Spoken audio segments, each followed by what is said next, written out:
Good morning बच्चों। Vector algebra हम लोग इसके पहले पढ़ रहे थे और वेक्टर अलजेब्रा कंप्लीट हो गया। ये जो आप थर्ड चैप्टर हमने आपका डाला है रिलेटिव वेलोसिटी, ये भी वेक्टर अलजेब्रा का ही पार्ट है। और इसको पढ़ाने के बाद आपको कुछ विशेष चीज़ें वेक्टर अलजेब्रा में हम बता देंगे जो कंपटीशन पॉइंट ऑफ व्यू से इम्पॉर्टेंट है। तो अब यहाँ हम लोग पढ़ें ये चैप्टर रिलेटिव वेलोसिटी। सबसे पहले हम एक चीज़ ये बताते हैं कि रिलेटिव वेलोसिटी पढ़ने की ज़रूरत क्या है। रिलेटिव वेलोसिटी या रिलेटिव मोशन हमारे डेली लाइफ में क्यों इतना महत्वपूर्ण है कि उसको एक अलग चैप्टर, अलग हेडिंग, अलग पार्ट में हम लोग पढ़ते हैं। जैसे मान लीजिए कि आप ट्रेन में यात्रा कर रहे हैं और आपके बगल में कोई व्यक्ति बैठा है, उससे पूछा जाए कि आपकी स्पीड कितनी है, तो आपके बगल में ट्रेन में यदि कोई आदमी बैठा है तो उसके देखने में तो आप रेस्ट में हैं। लेकिन यदि कोई आदमी ट्रेन के नीचे है और वो चलती ट्रेन में आपको देख रहा है, तो जब चलती ट्रेन में आपको देखेगा तो आपकी स्पीड उसको वही दिखाई देगी। जैसे मान लीजिए ट्रेन चल रही है और आदमी खड़ा है बाहर, तो वो जब आपको देखेगा तो आपकी स्पीड वही दिखेगी उसे जो ट्रेन की स्पीड है। तो यानी आपके बगल में बैठे आदमी को आपकी वेलोसिटी 0 लगी, आप रेस्ट में लगे। ट्रेन से नीचे खड़ा आदमी जब आपको देखेगा तो आपकी स्पीड वही दिखेगी जो ट्रेन की है। यदि दूसरा आदमी जो ट्रेन के नीचे है और ट्रेन के डायरेक्शन में चल रहा है कुछ स्पीड से, तो जब वो आपको देखेगा तो आपकी दूसरी स्पीड उसको दिखेगी। चौथा आदमी जो ट्रेन के नीचे और ट्रेन के अपोजिट चल रहा है, जब वो आपको देखेगा तो आपकी स्पीड कुछ और दिखाई देगी। इसका मतलब ये हो गया कि यदि दो ऑब्जेक्ट मोशन कर रहे हों, चाहे सेम डायरेक्शन में, चाहे अपोजिट डायरेक्शन में, या किसी एंगल पर, या कोई एक रेस्ट में हो एक मोशन में हो, तो सबके देखने में एक दूसरे की वेलोसिटी अलग अलग होगी। तो यदि मान लीजिए दो ऑब्जेक्ट एक साथ मोशन कर रहे हैं तो एक के देखने में दूसरे की वेलोसिटी कितनी होगी, दूसरे के देखने में पहले की वेलोसिटी कितनी होगी। यदि हम ये नहीं जानेंगे, ये निकालना हमको नहीं आएगा, तो हम उस पर बेस्ड बहुत सारे सवाल, बहुत सारे न्यूमेरिकल हम लगा ही नहीं पाएंगे। जैसे मान लीजिए एक कार आगे चल रही है, दूसरी पीछे चल रही है। अब पूछा जाए कितने देर में वो कार को ओवरटेक कर लेगी। या मान लीजिए एक कार आगे चल रही है, एक कार ऐसे चल रही है, दूसरी कार आगे से आ रही है। अब तीसरा आदमी इस कार के पीछे जाकर ओवरटेक करता है और इसको भी ओवरटेक करता है, इससे भी बचना है तो कितनी स्पीड से उसे क्रॉस करना चाहिए। ऐसे बहुत सारे प्रॉब्लम्स आपको फिजिक्स में मिलते हैं। तो ऐसे प्रॉब्लम्स को सॉल्व करने के लिए आप जब तक रिलेटिव वेलोसिटी नहीं पढ़ेंगे तब तक इस तरह के क्वेश्चंस आप नहीं लगा सकते। सोलर सिस्टम पर आइए। हमारे सोलर सिस्टम में जितने भी प्लैनेट्स हैं सब अलग अलग डायरेक्शन में एक दूसरे के विद रिस्पेक्ट मूव कर रहे हैं। तो एक प्लैनेट के विद रिस्पेक्ट दूसरे की वेलोसिटी क्या होगी, दूसरे के विद रिस्पेक्ट तीसरे की वेलोसिटी क्या होगी। जब तक ये हम नहीं जानेंगे, जब तक हमें ये सब चीज़ें रिलेटिव वेलोसिटी से रिलेटेड चीज़ें नहीं पता होंगी, तब तक हम किसी तरह की मैथमेटिक्स, किसी तरह की भविष्यवाणी नहीं कर सकते। ठीक है, तो इसलिए और भी बहुत सारे ऐसे दिन डेली लाइफ में हमारे एग्जाम्पल भरे पड़े हैं जिससे आपको ये पता चल जाएगा कि वास्तव में रिलेटिव वेलोसिटी का पढ़ना हमारे दैनिक जीवन के लिए, मैथमेटिक्स के लिए, फिजिक्स के लिए कितना महत्वपूर्ण है। ठीक है ना। तो हम बहुत ज़्यादा टाइम न लेते हुए अपने टॉपिक की तरफ आते हैं। तो यदि आपसे कोई पूछे कि रिलेटिव वेलोसिटी क्या है, रिलेटिव वेलोसिटी से क्या समझते हो, तो इसको आप दो तरह से डिफाइन कर सकते हो। पहला डेफिनेशन ये दे सकते हो कि the velocity of one object with respect to another object is called relative velocity। एक डेफिनेशन तो यही दे सकते हो। एक डेफिनेशन आप ये दे सकते हो कि the rate of change of position of an object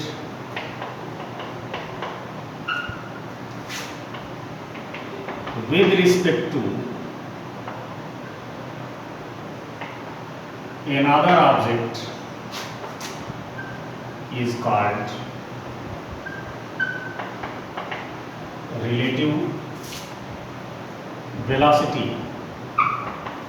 जब हम एक ऑब्जेक्ट की वेलोसिटी दूसरे ऑब्जेक्ट के विद रिस्पेक्ट निकालते हैं तो इसे भी रिलेटिव वेलोसिटी कहते हैं, या एक ऑब्जेक्ट के पोजीशन में चेंज दूसरे ऑब्जेक्ट के विद रिस्पेक्ट किस रेट से हो रहा है,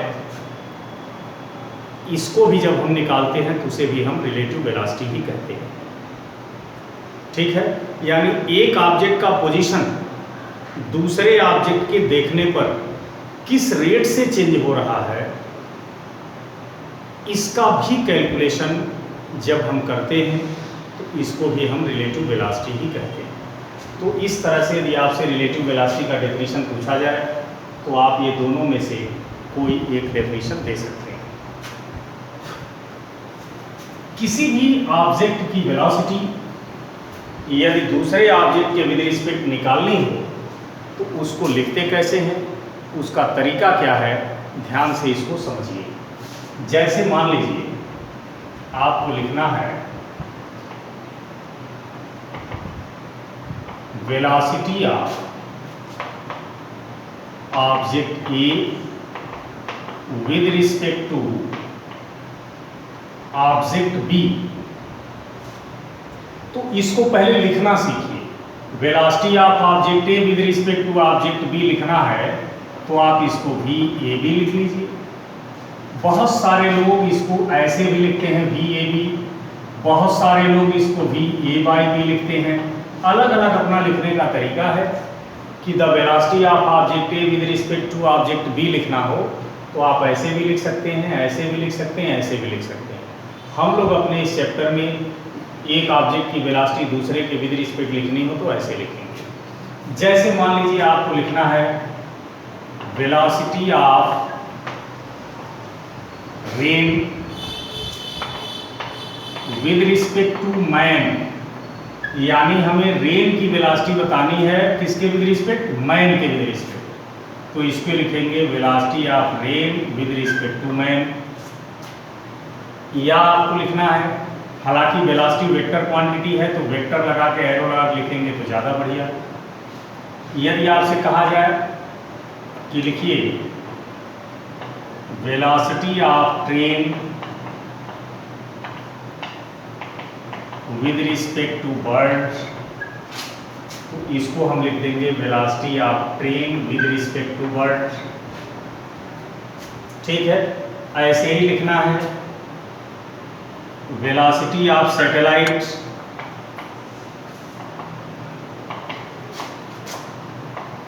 विद रिस्पेक्ट टू अर्थ, तो इसको लिखेंगे velocity of satellite with respect to earth.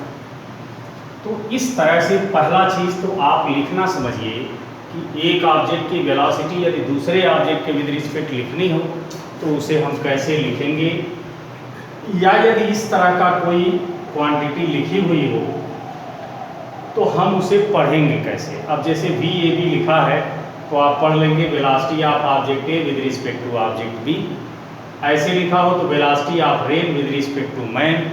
तो यदि ये सेंटेंस कहीं कहा जाए तो ऐसे लिखना सीखिए, यदि कहीं ऐसे लिखा हो तो इसका मतलब ये समझिए। सबसे पहली चीज़ तो आपको ये जाननी चाहिए, और हमें विश्वास है कि आप ये समझ गए होंगे कि एक ऑब्जेक्ट की वेलोसिटी दूसरे ऑब्जेक्ट के विद रिस्पेक्ट लिखनी हो तो उसे कैसे लिखते हैं। अब रिलेटिव वेलोसिटी निकालने का तरीका क्या है वेक्टर अलजेब्रा में, दूसरा पॉइंट में इसको देख लीजिए। तो सबसे पहले हमने रिलेटिव वेलोसिटी का जो दो डेफिनेशन लिखाया था, आपको दो डेफिनेशन पहले लिखने हैं। दो डेफिनेशन के बाद जो सिंबल बना के मैंने ये लिखवाया उसके नीचे इसको लिखना है, और फिर दूसरा सिंबल बना करके जो बता रहे हैं ऐसे लिखो। मान लीजिए आपको निकालना है velocity of object A with respect to object B. तो रिलेटिव वेलोसिटी इसी को कहते हैं कि एक ऑब्जेक्ट की वेलोसिटी दूसरे के विद रिस्पेक्ट निकालनी हो तो उसे रिलेटिव वेलोसिटी कहते हैं। इसको लिखने का तरीका पता ही चल गया आपको। अब इसको निकालते कैसे हैं, तरीका क्या है कैलकुलेशन का, इसको समझिए। तो हमें निकालना है velocity of object A with respect to object B. तो हम लिख देंगे velocity of object A with respect to B is equal to, ये फार्मूला समझिए, पूरा का पूरा रिलेटिव वेलोसिटी का चैप्टर इसी पर बेस्ड है और जितने सवाल आते हैं इसी फार्मूले से लग जाएंगे। तो velocity of object A with respect B निकालना हो तो पहले ए लिखा है, यहाँ लिखेंगे velocity of A minus velocity of object B, ये फार्मूला। हाँ, याद रखिएगा कि ये फार्मूला वेक्टर फॉर्म का फार्मूला है, एरो नहीं लगाएंगे तब ये पूरी तरह से गलत हो जाएगा। यदि आप इन पर एरोज नहीं लगाए हैं तब ये पूरा 100% रॉन्ग हो जाएगा, ब्लंडर कहा जाएगा इसको, ठीक है। कभी कभी ये दे देता है, ये दे देता है, ये पूछता है, तो आप क्या कीजिए, जब ये पूछता है तो इसको इधर कर दीजिए, इसको इधर कर दीजिए, या ये पूछता है तो इसको इधर कर दीजिए, जैसे चाहिए। ये फार्मूला है, इसी से लगेगा। अब मान लीजिए आपसे पूछा जा रहा है कि find the velocity of train with respect to man. अब इसको लिखेंगे velocity of train with respect to man, arrow लगाकर इज इक्वल टू, इसी तरह से जैसे इसको हमने बताया है वैसे इसको लिखिए। ये हो जाएगा velocity of train minus velocity of man, ये फार्मूला हो गया। अब आगे हम बताएंगे कि इस फार्मूले से न्यूमेरिकल लगेंगे कैसे। अभी आपको रिलेटिव वेलोसिटी का डेफिनेशन बताया था, डेफिनेशन के बाद एक ऑब्जेक्ट की वेलोसिटी दूसरे के विद रिस्पेक्ट लिखी कैसे जाती है हमने ये बताया। अब रिलेटिव वेलोसिटी कैलकुलेट करने का फार्मूला क्या है हम ये बता रहे हैं। इसके बाद हम आपको बताएंगे कि न्यूमेरिकल इस पर लगते कैसे हैं डिफरेंट कंडीशन में, डिफरेंट कंडीशंस में। तो ये हो गया आपका, ठीक। हाँ, एक चीज़ मैंने कहा कि ऐसा नहीं है कि जितने न्यूमेरिकल आएंगे उसमें ये दोनों दिया रहेगा इसको निकालना हो, ऐसा नहीं है। कभी कभी ये दे देता है, ये दे देता है, ये निकालना हो, या ये दे देगा, ये दे देगा, ये निकालना हो, ऐसे क्वेश्चन आते हैं। तो जो निकालना हो उसको वहीं रहने दीजिए, इसको इधर कर दीजिए। जब इसको इधर कर दोगे तो हो जाएगा vector V T M plus vector V M is equal to vector V T. अब ये निकालना हो तो इसको इधर कर दिया। अब आप देख रहे हो कि इस वेक्टर और इस वेक्टर को यदि ऐड कर दें तो वी टी आ जाएगा।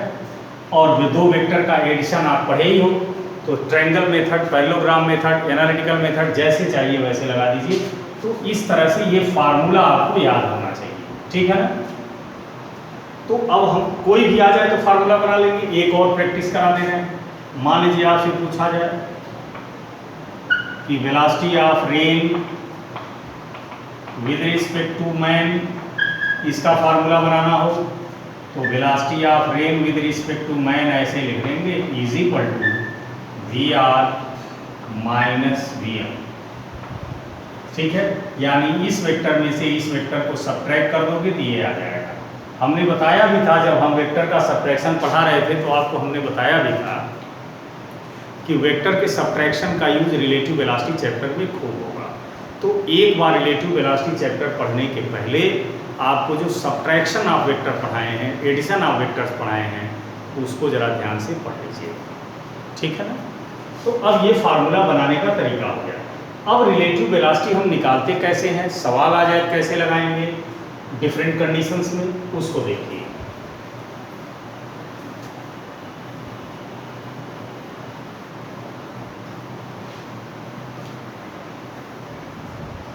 अगली हेडिंग लिख लीजिए, determination of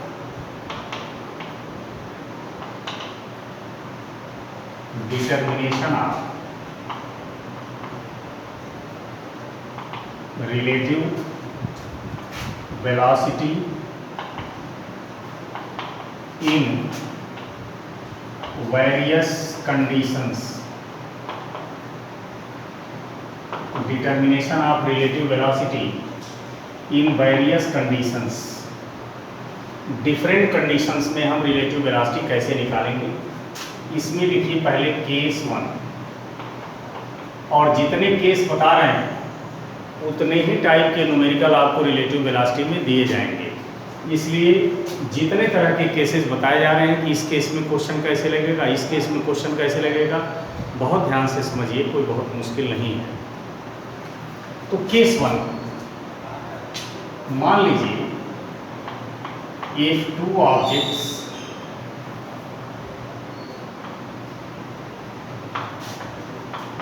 A and B are moving with velocities VA and VB in same direction. मान लीजिए कि दो ऑब्जेक्ट ए और बी हैं। ऑब्जेक्ट ए वीए वेलोसिटी से चल रहा है, ऑब्जेक्ट बी वीबी वेलोसिटी चल रहा है, और दोनों सेम डायरेक्शन में चल रहे हैं। इसको फिगर से भी दिखा सकते हो। मान लीजिए ये ऑब्जेक्ट ए है जो वीए वेलोसिटी से चल रहा है, ये ऑब्जेक्ट बी है जो वीबी वेलोसिटी से चल रहा है, और दोनों सेम डायरेक्शन में चल रहे हैं। आपको यहाँ पर दो ऑब्जेक्ट दिखाए गए हैं, एक ऑब्जेक्ट ए ऑब्जेक्ट बी, और दोनों सेम डायरेक्शन में चल रहे हैं। ऑब्जेक्ट ए की velocity V A, object B की वेलोसिटी वी बी है। अब आपसे कहा जाए कि ऑब्जेक्ट ए की वेलोसिटी बी के विद रिस्पेक्ट बताइए। The velocity of object A with respect to object B. ठीक है, एक ऑब्जेक्ट ए इधर ही चल रहा है, दूसरा ऑब्जेक्ट भी इधर ही चल रहा है, दोनों की वेलोसिटीज अलग अलग हैं।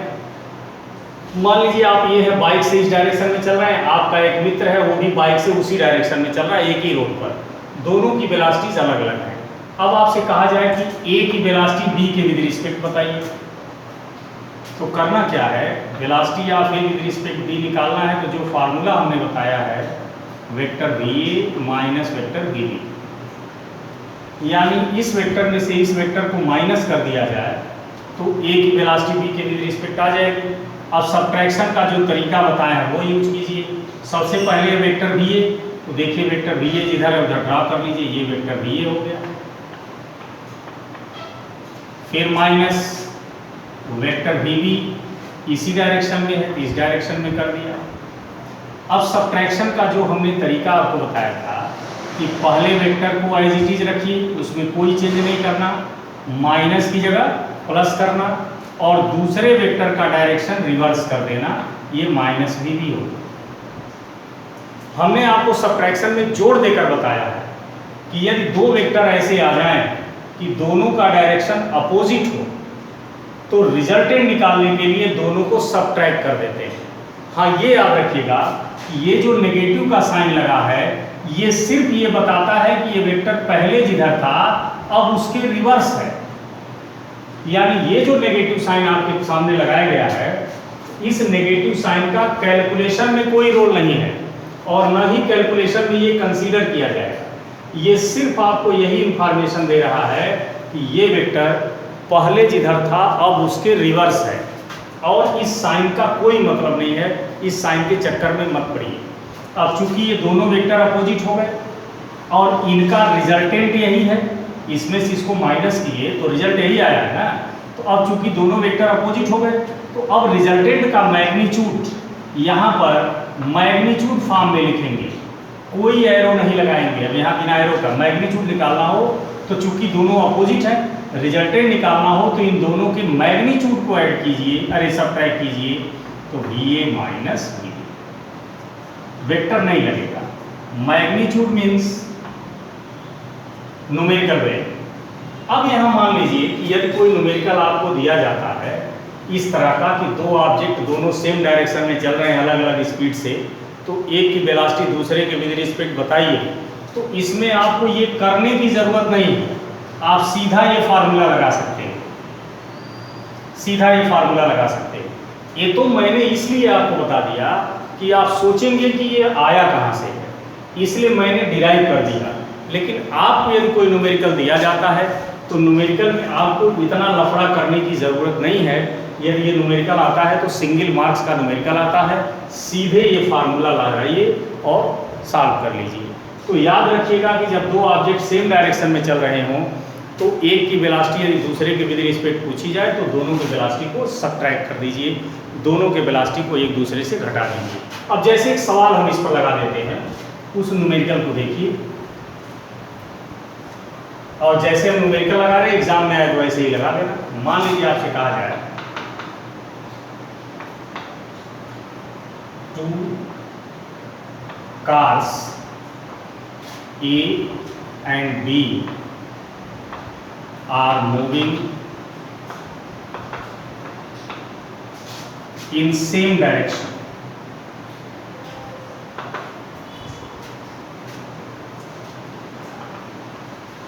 With speeds 60 km/h and 30 km/h respectively.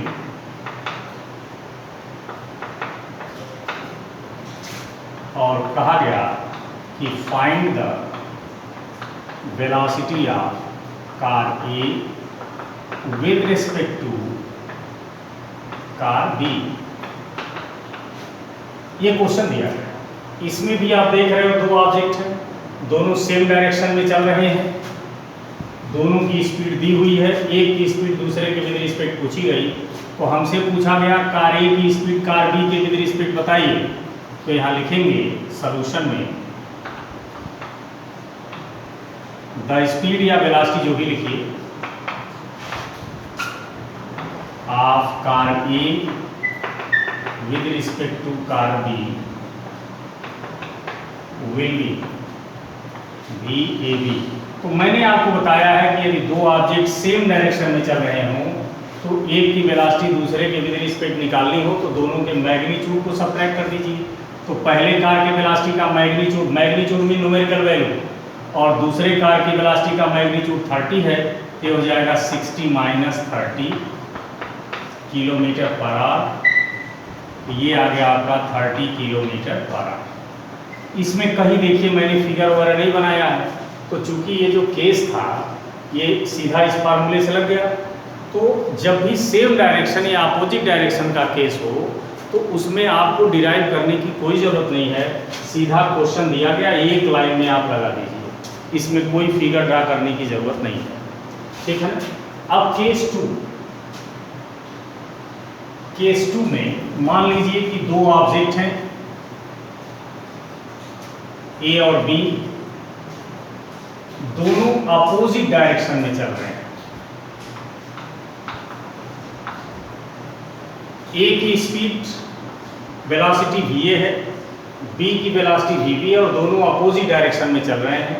तो एक की वेलोसिटी दूसरे के विद रिस्पेक्ट कैसे निकालेंगे, पहले फिगर बना लें। मान लीजिए ये ऑब्जेक्ट ए है जिसकी वेलोसिटी है va, दूसरा ये ऑब्जेक्ट बी है जिसकी वेलोसिटी है vb, और दोनों एक दूसरे के अपोजिट डायरेक्शन में चल रहे हैं। अब आपको ए की स्पीड वेलोसिटी बी के या बी की वेलोसिटी ए के विद रिस्पेक्ट निकालनी हो तो लिखेंगे the velocity of object A with respect to object B will be. जैसे बताया हूं एकदम सिस्टमेटिक तरीके से लगाओगे तो कोई प्रॉब्लम नहीं आएगी। अब ऑब्जेक्ट ए की वेलोसिटी v के विद रिस्पेक्ट लिखेंगे कैसे, बी ए बी, इसका फार्मूला हो जाएगा V A minus V B. अब जैसे बताए हैं वैसे सॉल्व कीजिए। तो पहले वी ए है तो वी ए इस डायरेक्शन में है तो इस डायरेक्शन में वेक्टर बना दिया V A, minus V B इस डायरेक्शन में है तो इधर खींच दिया। अब हमने जो सब्ट्रैक्शन का रूल बताया था कि पहले वेक्टर को एज इट इज रहने दीजिए, माइनस की जगह प्लस कीजिए, दूसरे का डायरेक्शन रिवर्स कीजिए। अब आप देख रहे हो कि ये दोनों वेक्टर का डायरेक्शन सेम है, और हमने बताया था कि जब दो वेक्टर्स का डायरेक्शन सेम हो तो रिजल्टेंट निकालने के लिए उनके मैग्नीट्यूड को ऐड कर देते हैं। ऐड कर दीजिए, ये हो जाएगा VAB। हाँ, इसमें वेक्टर मत लगाना, एरो नहीं लगेगा, ये तरीका। अब इस पर भी यदि कोई न्यूमेरिकल आता है तो आपको ये सॉल्व करने की जरूरत नहीं है, सीधा ये फार्मूला लगा दीजिए। इस पर भी आपको एक एग्जांपल बता रहे हैं।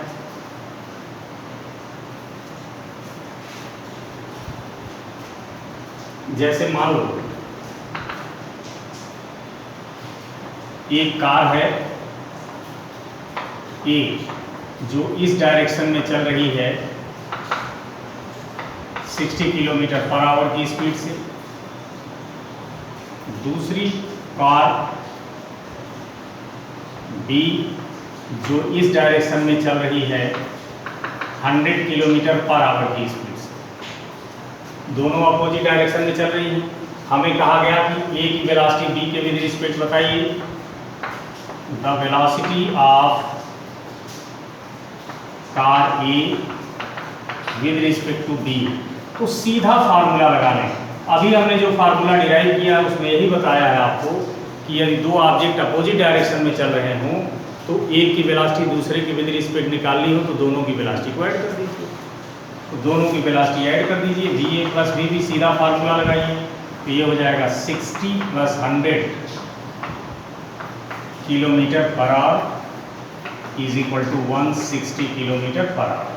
तो ये तो आप ओरल याद कर सकते हो कि जब दो ऑब्जेक्ट सेम डायरेक्शन में चल रहे हैं, एक ही डायरेक्शन में चल रहे हैं, तो एक की वेलोसिटी यदि दूसरे के विद रिस्पेक्ट निकालनी हो तो सब्ट्रैक्ट कर देंगे दोनों की वेलोसिटी को, दोनों की वेलोसिटी को घटा देंगे। और यदि दो ऑब्जेक्ट अपोजिट डायरेक्शन में, दो ट्रेन, दो बस, दो कार, दो बाइक अपोजिट डायरेक्शन में चल रहे हों और तब आपसे एक की वेलोसिटी दूसरे के विद रिस्पेक्ट पूछी जाए तो दोनों की वेलोसिटी को जोड़ दीजिए। ओरल न्यूमेरिकल है ये सब। यानी सेम डायरेक्शन में जब दो ऑब्जेक्ट चलेंगे तो एक की वेलोसिटी दूसरे के विद रिस्पेक्ट बताने के लिए हम माइनस करेंगे, और जब दो ऑब्जेक्ट अपोजिट डायरेक्शन में चलेंगे तो एक की वेलोसिटी दूसरे के विद रिस्पेक्ट निकालने के लिए हम दोनों को ऐड कर देंगे। तो सेम डायरेक्शन में ऑब्जेक्ट चलते हैं तो रिलेटिव वेलोसिटी, अपोजिट डायरेक्शन में चलते हैं तो रिलेटिव वेलोसिटी, ये दो हो गया। अब इसमें केस 3 और सबसे इंपॉर्टेंट केस है ये, इसको ध्यान से समझिए और जितने भी न्यूमेरिकल केस 3 पर आएंगे जैसे हम सॉल्व कर रहे हैं वैसे ही आपको सॉल्व करना है, उसमें अपने मन से नहीं करना है, ठीक है। तो अभी हम इस पर इसको पहले फार्मूला डिराइव करेंगे, फिर आपको इस पर न्यूमेरिकल बताएंगे। तो जिस तरीके से हम बता रहे हैं कोई भी न्यूमेरिकल आएगा तो उसी तरीके से लगाना।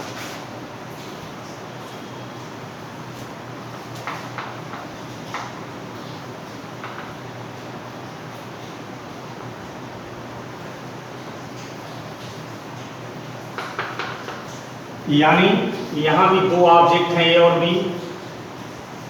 ऑब्जेक्ट A की वेलोसिटी VA है, ऑब्जेक्ट B की वेलोसिटी VB है, और दोनों एक दूसरे के परपेंडिकुलर डायरेक्शन में मोशन कर रहे हैं। फिगर से दिखाइए। मान लीजिए ये हो गया आपका ऑब्जेक्ट A,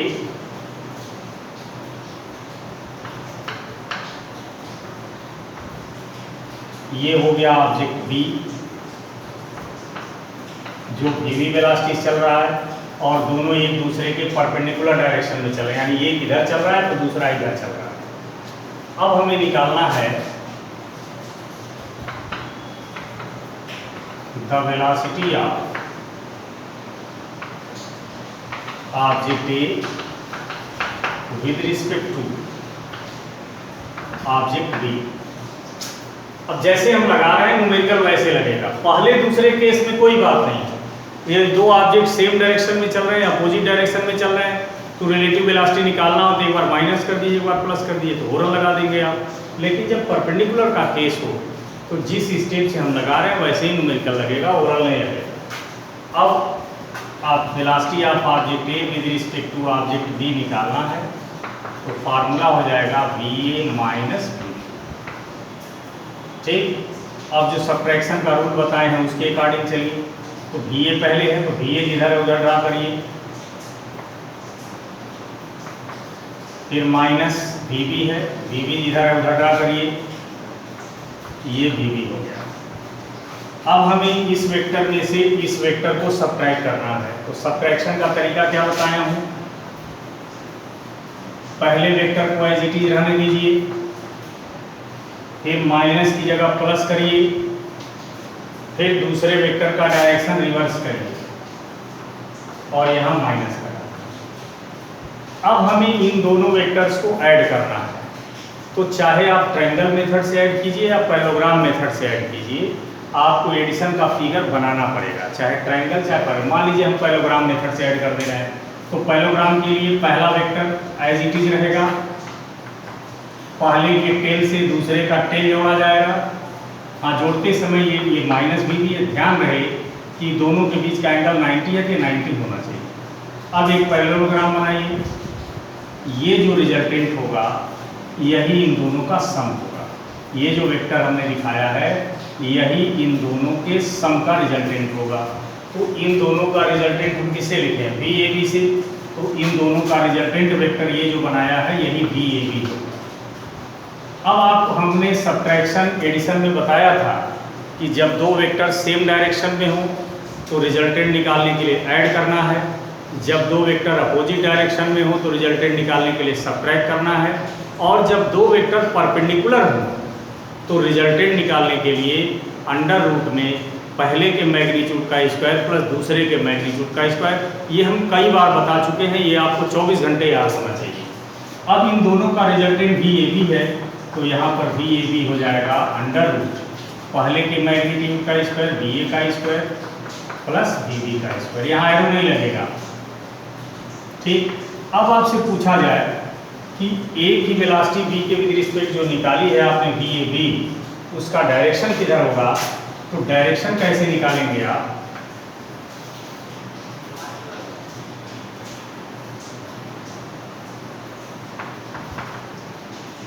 डायरेक्शन कैसे निकालेंगे कि मान लीजिए आपका रिजल्टेंट वेक्टर A के साथ फाई एंगल बना रहा है, यही फाई निकाल दीजिए, इसका डायरेक्शन निकल जाएगा। तो अब इस फिगर से tan फाई निकाल लो, तो tan phi is equal to perpendicular upon base, तो ये परपेंडिकुलर उतना ही होगा जितना VB है। माइनस साइन मैंने कहा कैलकुलेशन में लेने की कोई ज़रूरत नहीं है, तो phi is equal to tan inverse VB upon VA, ठीक है। तो इस तरह से मान लीजिए इसकी वैल्यू आपने रख दी और आंसर आ गया 30 डिग्री, तो आप कह सकते हो कि जो रिजल्टेंट वेक्टर है वो A के साथ 30 डिग्री एंगल पर है। तो जब आप बता दिए कि ये वेक्टर इससे 30 डिग्री एंगल पर है, तो इसका मतलब आपने डायरेक्शन बता दिया। इसलिए डायरेक्शन जब भी बताना हो तो ऐसे बताइए और रिजल्टेंट ऐसे निकालिए।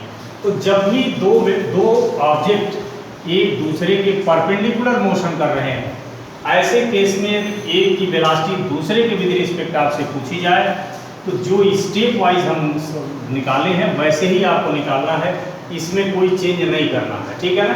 तो ये फिगर भी बनेगा, एनालिटिकल मेथड का फार्मूला भी लिखा जाएगा, इसमें वैल्यू पुट करके सॉल्व की जाएगी। अब जैसे हम आपको एक क्वेश्चन देते हैं, इस पर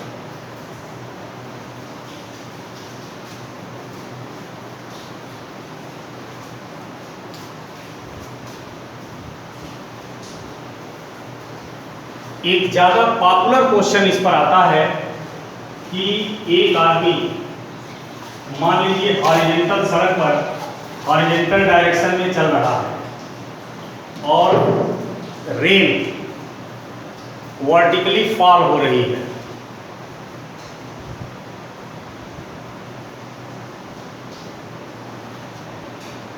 ज़्यादातर एक फेमस न्यूमेरिकल यही बता रहे हैं कि क्वेश्चन ये पूछा जाता है कि एक आदमी हॉरिजॉन्टल रोड पर सीधे चल रहा है, उसकी कोई स्पीड दी रहेगी, और बारिश वर्टिकली डाउनवर्ड हो रही है, पर इस स्पीड उसकी भी स्पीड दी रहेगी।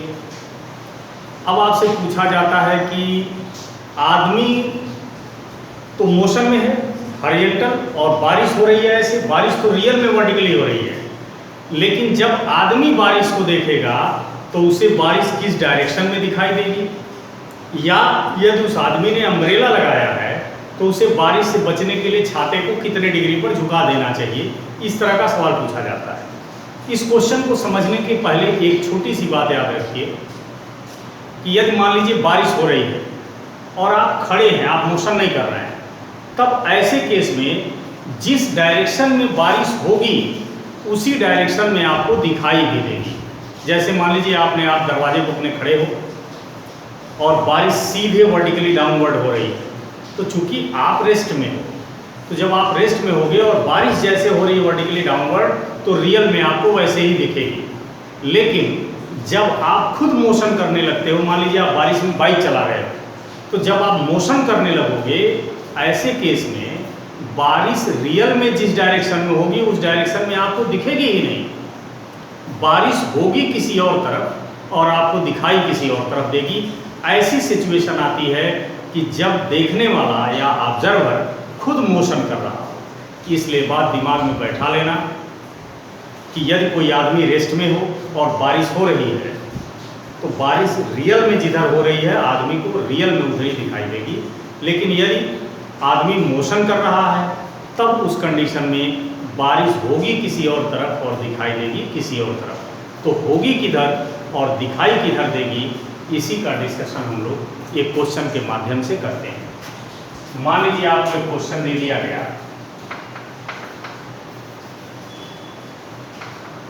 A man is moving on horizontal road with velocity 3 km/h. A man is moving on horizontal road with velocity 3 km/h. And rain is falling vertically downward with velocity 10 km/h. 10 km/h. In which direction man should be hold his umbrella? एक आदमी horizontal road पर 3 km/h की speed से चल रहा है और बारिश वर्टिकली डाउनवर्ड 10 km/h की स्पीड से हो रही है। तो मैंने अभी बताया है कि यदि आदमी रेस्ट में होता तब जिधर बारिश हो रही है उधर ही दिखती, लेकिन चूंकि आदमी भी मोशन में है इसलिए बारिश जिस डायरेक्शन में रियल में एक्चुअली होगी उस डायरेक्शन में दिखेगी नहीं, तो होगी किसी और डायरेक्शन में, दिखाई किसी और डायरेक्शन में देगी। तो जब बारिश आदमी को रियल डायरेक्शन में नहीं दिखाई देगी, किसी और डायरेक्शन में महसूस होगी, तो इसलिए अपने छाता को उसी डायरेक्शन में झुकाएगा, तभी वो बारिश से बचेगा। तो किधर झुकाना है देखिए, यानी पहले हम निकाला वेलोसिटी। अच्छा, मैन को ही छाता लगाना है, आदमी ही अम्ब्रेला लगा रहा है, इसलिए आदमी को रेन की वेलोसिटी जिधर दिखाई देगी उधर ही छाता लगाएगा। तो पहले हम निकाला velocity of rain with respect to man, यानी रेन की वेलोसिटी मैन को किधर दिखेगी, क्योंकि अम्ब्रेला मैन को लगाना है। तो जब अम्ब्रेला मैन को लगाना है तो मैन के देखने में रेन किधर है ये महत्वपूर्ण है कैलकुलेट करना। इसलिए हम लोग रेन की वेलोसिटी मैन के विद रिस्पेक्ट निकालेंगे।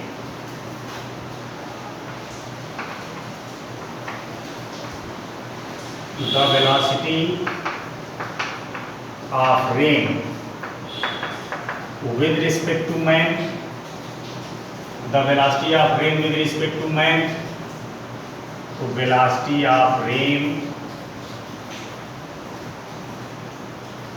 with respect to man is equal to velocity of rain minus velocity of man। जैसा तरीका बताया, अब चूंकि रेन वर्टिकली डाउनवर्ड फॉल हो रही है इसलिए ये वेलोसिटी ऑफ रेन हो गई माइनस मैन इस डायरेक्शन में चल रहा है, ये वेलोसिटी अब मैन हो गया। ठीक, अब सब्ट्रैक्शन का जो तरीका बताया उसे लगाइए।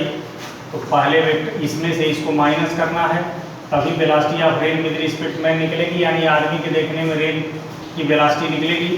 तो पहले वेक्टर को एज इट इज रहने दीजिए, फिर माइनस की जगह प्लस लगाइए, दूसरे वेक्टर का डायरेक्शन चेंज कर दीजिए और यहाँ माइनस करें। अब हमको इस वेक्टर में से इस वेक्टर को सब्ट्रैक्ट करना है, तो हम लोग किसी मेथड से कर सकते हैं, ट्रायंगल या पैरेललोग्राम। चलिए पैरेललोग्राम मेथड से करते हैं। तो पैरेललोग्राम मेथड के लिए दोनों का टेन जोड़ना पड़ेगा। तो पहला वेक्टर एज इट इज रहने दीजिए वी आर, और वी एम इधर की तरफ है, माइनस वी एम इधर कर दीजिए। अब पैरेललोग्राम बनाइए। अब ये जो डायगोनल होगा वही इन दोनों का रिजल्टेंट होगा, और मैंने पहले भी क्वेश्चन बताया इन दोनों का रिजल्टेंट वी आर एम से लिखा गया है, इसलिए वी आर एम होगा। अब चूंकि ये दोनों वेक्टर परपेंडिकुलर हैं, इसलिए रिजल्टेंट निकालना हो तो अंडर रूट पहले का स्क्वायर प्लस दूसरे का स्क्वायर। अब वेलोसिटी ऑफ मैन, तो वेलोसिटी ऑफ मैन 3 है, तो 3 का स्क्वायर प्लस रेन की वेलोसिटी 10 है, तो 10 का स्क्वायर, तो ये हो जाएगा 109। ठीक है, 109। तो इसका स्क्वायर रूट निकाल लीजिएगा, मान लीजिए 10.2 नियरली किलोमीटर पर आवर। तो आपने देखा कि बारिश हो रही थी किस स्पीड से, 10 किलोमीटर पर आवर की स्पीड से, लेकिन जब आदमी देख रहा है तो उसको रेन की स्पीड 10 नहीं दिख रही, कुछ और दिख रही है। अब अम्ब्रेला किस डायरेक्शन में आदमी को छाता कितना झुकाना चाहिए निकालना हो, तो ऐसे केस में जो रिजल्टेंट आया है उसी का डायरेक्शन निकाल दीजिए। तो डायरेक्शन निकालने के लिए मान लीजिए ये फाई एंगल बन रहा है, तो यहाँ से हो जाएगा tan फाई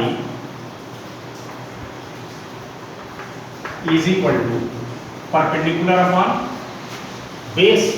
तो ये परपेंडिकुलर हो गया Vm, तो Vm अपॉन बेस Vr, तो Vm हो गया 3, ये हो गया 10, जो भी आए यहाँ लिख दिया जाएगा। तो phi is equal to tan inverse इतना। अब ये जितनी डिग्री आए, अब फिगर में भी दिखाना चाहते हो कि ये जो रिजल्टेंट है इसको ऐसे छाता बना दीजिए, यानी आदमी को अपना छाता, ये फाई है तो भी फाई है, तो यहाँ से जो फाई निकलेगा, मान लीजिए फाई आ गया 20 डिग्री से, तो आप बता दीजिए कि आदमी को अपना छाता वर्टिकल से 20 डिग्री पर झुका लेना चाहिए। तो यदि बारिश इस स्पीड से सीधे नीचे आ रही है और आदमी इस स्पीड से चल रहा है, तो बारिश से बचने के लिए छाता किधर झुकाना चाहिए, तो वर्टिकल से कितने डिग्री झुकाना चाहिए, ऐसे आप एंगल निकाल लीजिएगा। ठीक है ना। तो इस तरह का क्वेश्चन ज़्यादातर पूछा जाता है। तो ये 3 केस हो गए कि यदि 2 ऑब्जेक्ट सेम डायरेक्शन में चल रहे हों, 2 ऑब्जेक्ट अपोजिट डायरेक्शन में, या 2 ऑब्जेक्ट परपेंडिकुलर चल रहे हैं, तो 3 केस हो गया। आप केस 4 देखिए। If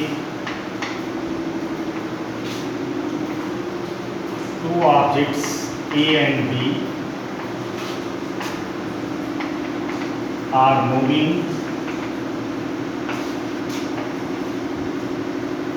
with velocities VA and VB,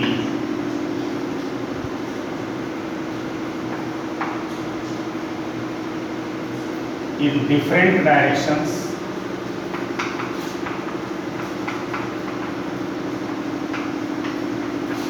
such that they makes angle theta with each other।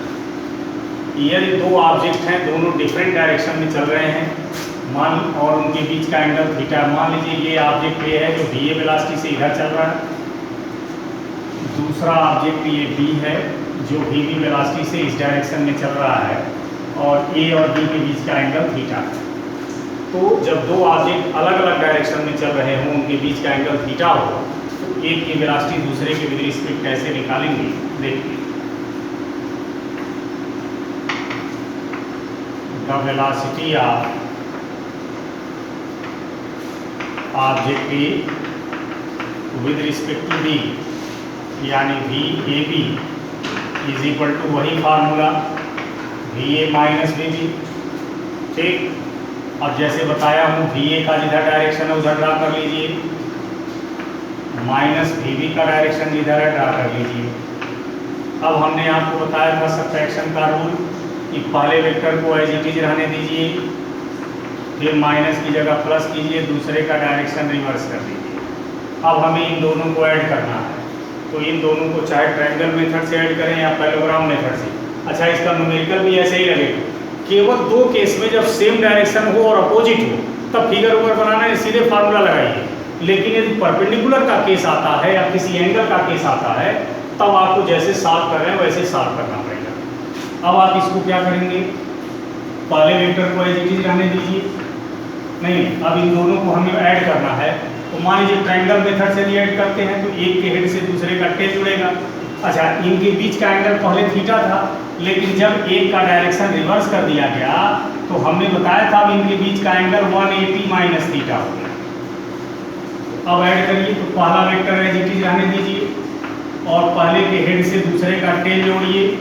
हाँ, लेकिन जोड़ते समय ध्यान देना है, चूंकि ट्रायंगल मेथड से ऐड कर रहे हैं इसलिए इनके बीच का ये एक्सटीरियर एंगल 180 माइनस थीटा होगा, क्योंकि मैं पहले भी आपको बता चुका हूँ कि यदि दो वेक्टर हैं उनके बीच का एंगल थीटा है, यदि एक का डायरेक्शन आप रिवर्स करते हो तो उनके बीच का एंगल थीटा से चेंज होकर 180 माइनस थीटा।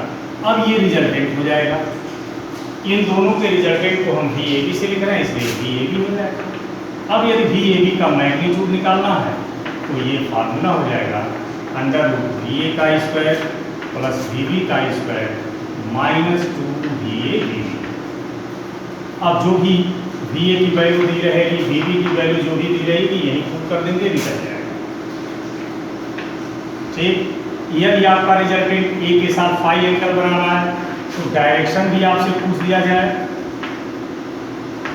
तो आपको हमने दो वेक्टर का एडिशन और सब्ट्रैक्शन जो एनालिटिकल मेथड से बताया था उसी का फार्मूला है।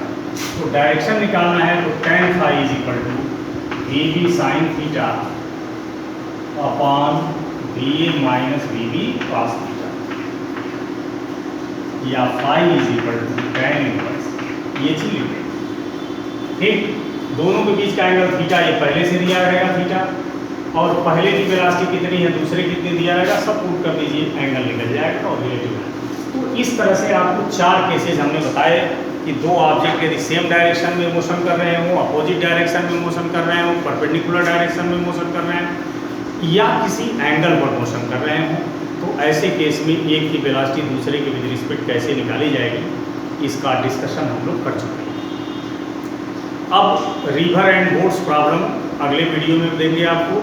और दूसरी एक चीज़ कि जिस तरह से हम रिलेटिव वेलोसिटी निकालने के तरीके बताए हैं चार केस में, ऐसे ही जितने वेक्टर हों जैसे एसिलेशन, फोर्स, ऐसे ही निकलेगा। मान लीजिए कह रहा है कि दो ऑब्जेक्ट मोशन कर रहे हैं, एक का एसिलेशन इतना है दूसरे का इतना है, दोनों सेम डायरेक्शन में चल रहे हैं, तो एक का एसिलेशन दूसरे के विद रिस्पेक्ट बताइए। तो जो तरीका वेलोसिटी का है वही तरीका एसिलेशन का भी है। ठीक है, सेम डायरेक्शन में चल रहे हो तो माइनस, अपोजिट चल रहे हो तो प्लस, परपेंडिकुलर चल रहे हैं तो जैसे बताया हो। तो चाहे वेलोसिटी निकालनी हो या एसिलेशन निकालना हो, सब जैसे बताया हूँ वैसे ही लगेगा। बाकी रिवर एंड बोट्स प्रॉब्लम या कुछ और भी इसमें छोटी मोटी पॉइंट्स हैं, ये सब हम आपको नेक्स्ट वीडियो में बनाएंगे, नेक्स्ट वीडियो में सॉल्व किया जाएगा, डिस्कस किया जाएगा। Thank you.